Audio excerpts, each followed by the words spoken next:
The Silver Grass Circle of Valbonne by Jade Maître. 3 steps off the soft-footed path that winds through the leaning trees in the Valbonne forest. Cast aside with light hand the heavy fronds of tongue-fern, duck beneath them, and then stop short. Beware, take not 1 step further, for the furze hides a glistening grass circle, at first mistaken for snail constellation or dewdrops. But it is neither of these things. It is the silver grass circle, the elves own it, and it is not to be stepped in, not for love nor money. This is what Freya and Matteo heard. They knew it from their grandparents and neighbours. It was known in the schoolyard and village square. They knew not to step in the silver grass circle, nor sneak beneath fern, nor even follow the soft-barked path that wound through the deep, high Valbonne forest. They must stay on their farms or play by the river. Never wander the forest of Valbonne. But Matteo was curious. He was the kind of boy who liked to pull apart flowers, to study the magic that turned them from bud to bloom. He would watch for hours until the night lark made its sunfall swoop to the church turret and called its evening song. He could not resist knowing what the silver grass circle looked like and knowing why it was forbidden. One morning, Freya breakfasted and ran to the island on the river where she met Matteo every morning. But he wasn't there. Nor was he by the old rope where they leapt into the wild waters when they raged in autumn, nor in the dark caves where they wrote their names in blue mud from the riverbank. But a trail of silver grass ran along the broken road and into the forest. Freya knew where her cousin had gone.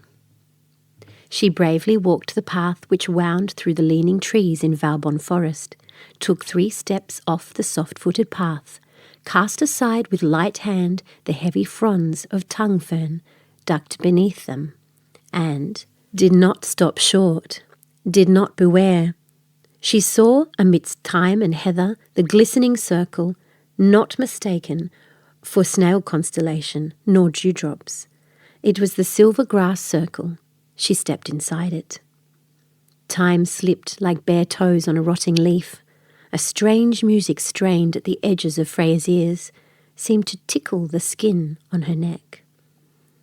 There, on a toadstool, in the perfect centre of the silver grass circle, sat an elf, wispy thin, with fingers like winding reeds, eyes as black as caves. He tapped his wily shoes of carved chestnuts, and his smile scampered over his funny face. Freya startled and leapt back, but it was as though a wall of glass surrounded her. The silver grass circle had raised its magic and locked her in. She could not escape. "Are you here for the dance?" cried the elf, and at the words 100 creatures descended upon the circle from the trees and hollow logs. They seeped up through the wet grass like worms. And Freya found her arms lifting high, knees flying, hands shaking as though she rattled a giant bell, legs dancing by themselves as round and round the merry-go-round the music lifted and a burst of piano accordion, a cloud of flute, raised itself to frantic melody. The creatures danced, and so did Freya, round and round again, and she could not escape. "Sing with the crow," the creatures laughed, all at once, all together, like a choreographed opera. And the crow warbled a song of longing, of life outside the silver grass circle. But because the creatures only guessed at it, it held all sorts of strange details. The crow sang of yellow rivers and leaf-green skies, of groves where the moon lived when it wasn't glowing, of thoughts people had when their faces weren't showing. Freya went to shout out, but this strange garbled song lifted out from her chest, and now she sang along. What to do? She could not find her cousin when her body danced without her. She was tiring too, and little lights frolicked before her blinking eyes. She could not make out the beasts from the elves, the moon from distant church, the owls from the linnets, the trees from themselves. Just when Freya thought her legs on the cusp of crumpling like a dropped marionette, the High King of the Elves stepped from between shadowed mushrooms, his cloak made of river skin, a quiver of arrows tucked in at the pleats of his sleek pantaloons. "You are not one of us," he said, curious at her springy humanness, her hair, her opaque skin. He reached out a finger and touched her nose, then jumped. "It is cold," he pronounced. "You have a cold nose." And she did, for although she sweated with her exertions, the sweat was cold and chilled her, and she realized it was no longer morning but night time, though she could not say how it had happened. How the sun had slipped a whole rotation through the sky, and the black horizon had birthed a moon, which shone impassively upon the circle party, which now paused and stared at her, all with black, hungry eyes. "I am cold," said Freya, "and I don't want to dance. I want only to find my cousin Matteo. I know he was here. Did you see him? He's about my size, and we have the same hair."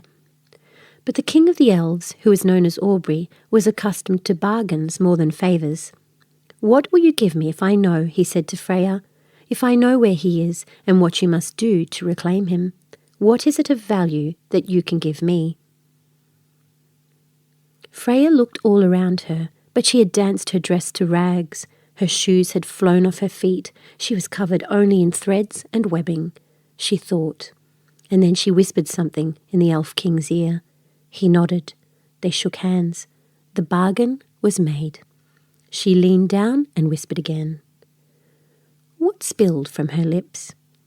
It was steam rising from hills, the music of water thundering down swollen river, the sweet chirp of birds, the smell of tea in an iron pot, of onions cooking, and rain falling, and fire crackling. It was every memory Freya had, her first favourite book, the pet cat she loved, the laughter of her mother. It was all the things the elves could not possibly know in their grassy circle, their wild music and follies. It was quiet moments, slipstream moments, trickles of beauty that only came to you when all was calm and the world was right. And the gift given, suddenly Matteo appeared. He was covered in feathers and dressed as an owl. He looked as people do upon waking, a little startled, for his dancing already seemed vaporous, as dreams are, and changing shape even as he thought of it. Freya too was sleepy. She hugged him but did not know why she was doing it. Slowly they walked back home together. On arriving back in the village, time had passed. 30 years, all told, and the children could not understand why. Their school friends were now parents, their parents were now old. Night and day, moons and seasons, all this had spun and faster spun as they danced in the silver grass circle. But their memories were fading, and after a time they forgot about the circle and made new friends, and all was done. They only remembered one thing, which they murmured with certainty any time a person would ask. Do not take 3 steps off the soft-footed path that winds through the leaning trees in the Valbonne forest. Beware of the silver grass circle. It is not to be stepped in, not for love nor money. The end.